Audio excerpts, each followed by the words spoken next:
বাবা দেখো একটা বাঘ পড়ে আছে। বাঘকে বাসায় নিলে ভালো করে যত্ন নিতে হবে। ঠিক আছে আব্বু। ব্যান্ডেজ দিয়ে দিই। দুধ খাও। আমরা বাঘ রাখতে দেব না। আমার বন্ধু খুব ভালো, কাউকে ব্যথা দেয় না। বুকু বুকু ঘুমাই। হ্যালো, আমাদের বাবু কোথায়? আঙ্কেল আমার কাছে আছে। থ্যাংক ইউ ভাইয়া, টাটা। দাদা ছোট ভাইয়া, তোমাকে মিস করবো। তারপর একদিন রাতে দল বেঁধে নেকড়ে আক্রমণ করলো। মু আমার বাসায় শিয়াল আছে।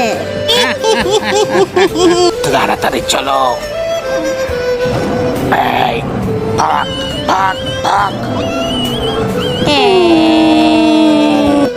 থ্যাংক ইউ বাঘ আঙ্কেল।